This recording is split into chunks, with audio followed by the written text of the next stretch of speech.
Welcome to Creators and Keepers. Today we will be speaking with Joe Grabowski. Joe is an award-winning indie game developer and is currently holding dual roles.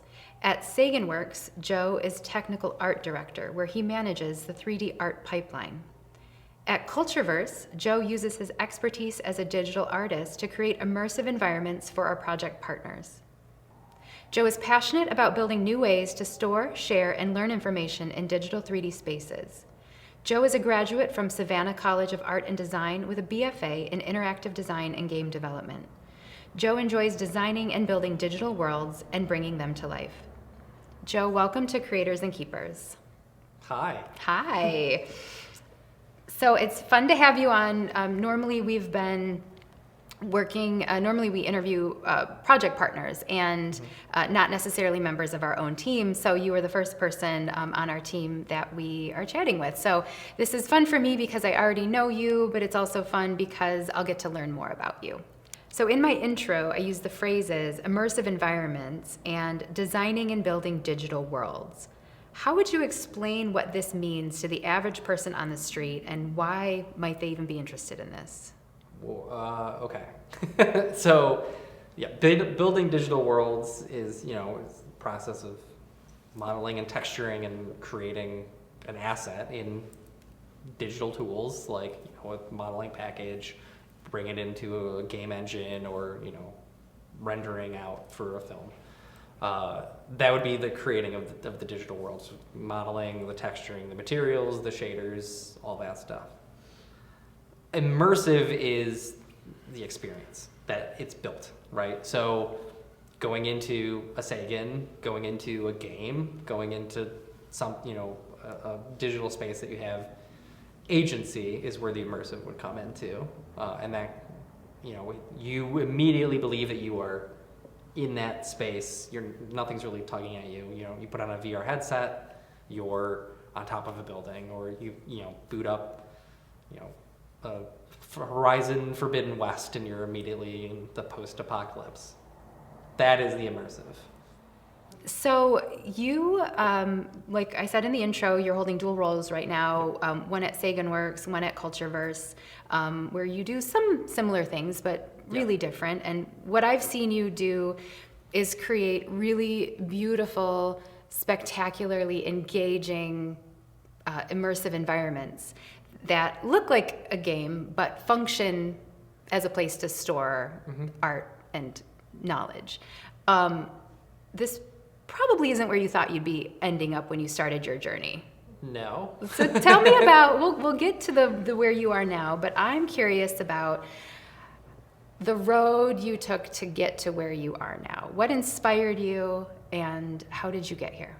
I grew up around art. So my Busha, Polish grandmother, she was an oil painter, eventually did acrylics, and was a sculptor.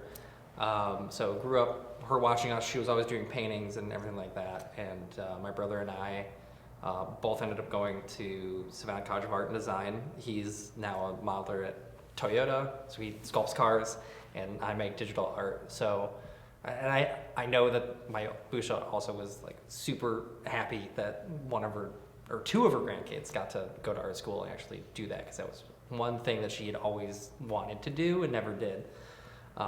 So we got to kind of live that out, and she got to experience that. And then from Savannah College of Art and Design, I majored in game design. I was originally going to be a draftsman like my dad, do technical drawing, but then I saw the brochure for SCAD that mentioned game design, and I was like, oh yeah, people have to make video games. That's how they're made. That looks really cool. And it kind of was like making the models was similar to like the technical drawing or like the CAD drawings, but in entertainment and actually doing video games. And that stuck with me more, and I wanted to do it. And then I did 1 year at HFCC and then transferred down to SCAD and got my degree there. And then from SCAD, but right before I graduated, I started an internship at an indie game company, and started work on an indie game called Retrograde that I eventually became the lead artist on. That shipped on the PlayStation 3, the PC, and that's it. That was kind of my first dip into optimization and getting stuff to run well. So Retrograde, technical specs real quick. Retrograde ran at a full 1080p at 60 frames per second on a PlayStation 3, which I think only happened in 3 or 4 games that ever shipped on the PlayStation 3. So that was a lot of optimization, a lot of like refinement, doing the most with the least to get it to run at that frame rate. And then that kind of got my brain into thinking that way and really solidified that. And then I've managed to kind of ride that from indie game studio to indie game studio to VR to now here at Cultureverse and SatanWorks. Previously, we've interviewed artists that create art independently for themselves. You create art for yourself, but you also create art for others. What do you see as the difference between creating art for yourself and creating art for hire? So, I mean, it breaks down kind of into 3 categories. So there's doing art for me, and then there's doing, art and working one-on-one with like another individual artist that is doing art for themselves. And then there is doing art for like big company and IP, or established IP. So starting from there, for the big established IP, I did a project in 2020 for the DC fandom as part of Comic-Con Online, where I worked on the Joker escape room. And when working with a big established IP like DC Comics and the Joker, 1, awesome.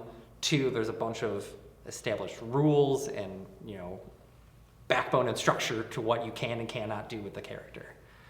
So that's all locked in. You don't have as much free will and choice, and it's very much approval. And you make a thing, and then you send it up, and then they have notes, and then you come back and you make the adjustments. And this phrase is from this movie, so we can't use it because we don't have the rights to that. So we had to change it to this phrase, or with like writing on the wall as an example. That was of the Joker escape.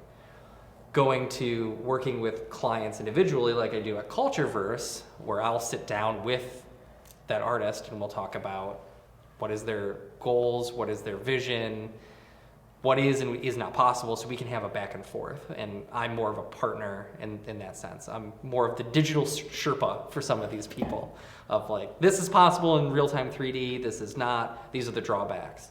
But I get more input. And then obviously if I'm working for myself, making a game, making a personal project, it's entirely up to me. And usually when I'm doing that, I'm trying to explore something that I'm interested in, whether that's lighting, whether that's an object that I'm fascinated in and has, details or a silhouette or shadow traps or materials. That's the stuff that I end up exploring on my own. And then working with the client, I'm giving input, but I'm also, kind of yielding to what their insight and direction is. So one of the projects you just completed for us at Cultureverse was the Hanuk Sagan that you created in partnership with Mike Hahn. Mm-hmm. And that's been such an interesting project for me to view as an outsider just watching it happen, because Mike came to us with this idea of building the ideal Korean structure, which is the Hanuk as a building, but behind it there are mountains, in front of it there's a river, there's gardens outside. Mm-hmm. And, we started from zero with that. And now we have this amazing, gorgeous environment that we can bring people into, and we're really excited to share that with them. It's really set the bar of like what's possible within the tool too. Yeah, I would say that that's so true. So tell me about what the process of working with Mike was as an artist, and what you're really proud of in that world. So, I started off, those initial conversations with Mike being like, what do you want? And then that turned into, specifically the Hanuk. I think I'm saying that right. I've probably horribly mispronounced it many times, but he provided some reference examples of like a modern take on it that had like traditional elements and then modern elements. And then we ended up doing a blackout just to get size and proportion and everything good and general vibe, which is just simple shapes, solid colors, like nothing's textured, nothing's finished, just to give it to him and be like, is this going in the right direction essentially?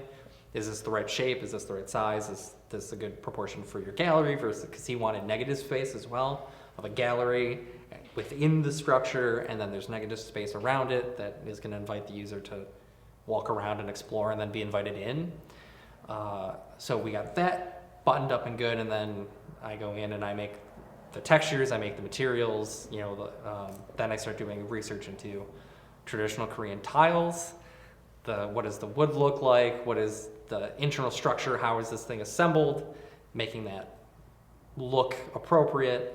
And then you get into the outside and creating the mountains, the foliage levels. What is the more research of what is a Korean garden? How, with my limited resources, how can I invoke the feeling of a Korean garden? And then how do I build and make that performant and run well?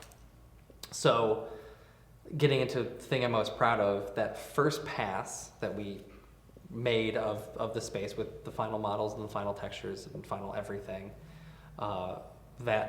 what's referred to as an asset bundle in the game engine is put up onto the cloud and the user downloads.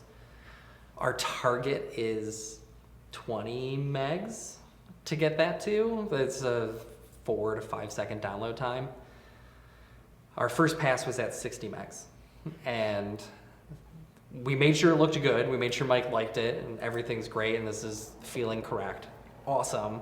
Now I take my digital sledgehammer and I start knocking out stuff that the user's not going to notice. So stuff like the mountains and everything that's behind the mountains, I start deleting and removing. Removing trees that are never seen, removing rocks and terrain and everything. So if you get high up, it's Swiss cheese of an environment, but the user never sees that. Going into the textures and reducing them down from 1024s, which is pixel. So if you look at a texture, it's 1024 by 1024. So 1024 pixels by 1024 pixels. And I start clamping, reducing those down. I start crunching and compressing those textures. So that bundle size got lower and lower and lower, and now we're at 19 megabytes. We got 2/3 of it removed. We got into our threshold. It looks the same from what it did when we first showed Mike, but it is optimized and ready for view quickly. So that's the labor of love that I kind of put into that thing of like, yeah, it looks right, cool. Now demolish it subtly.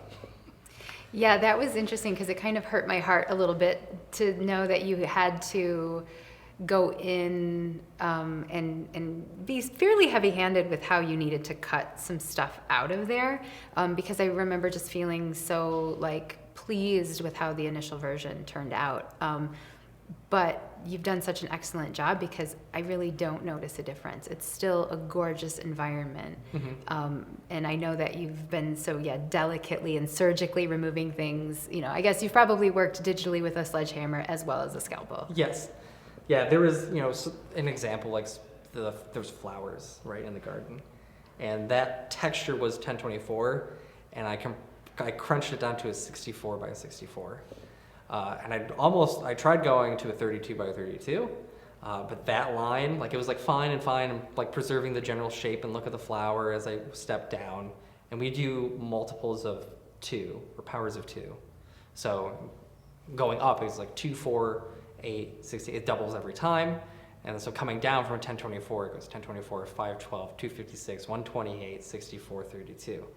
So I stepped all the way down, and each reduction down is removing 75% of the data. And as we compress, 4 pixels become 1 every time we step down. So we got all the way down to a 64, and it was holding the flower shape, and you could still see the color around the petals, you could still see the darks in the section, or the center.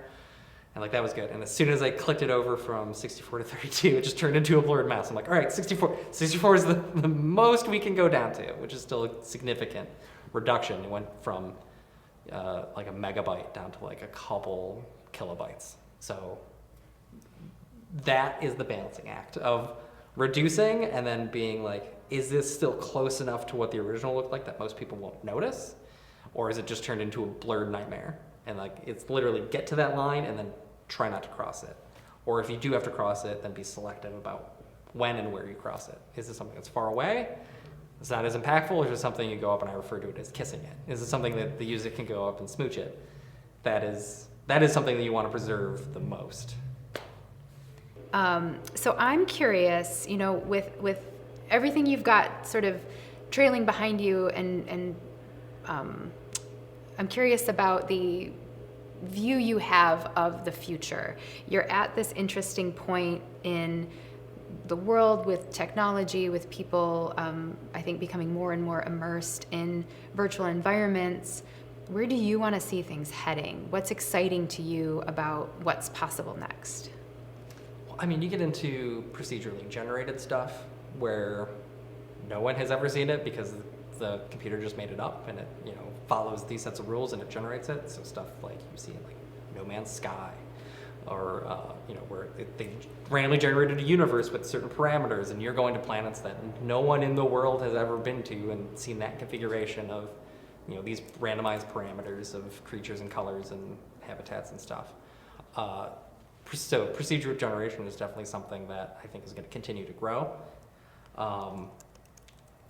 Better experiences, more powerful experiences in your hand or on web is also something. The closer we can get to having the fidelity that we have with like PlayStation 5 and Xbox Series and high-end PCs and ray tracing, all that stuff coming, being more accessible and more ubiquitous, leads to a better, more immersive experience. And that's helpful for storytellers or world builders to then come in and see it and make and better shape their story.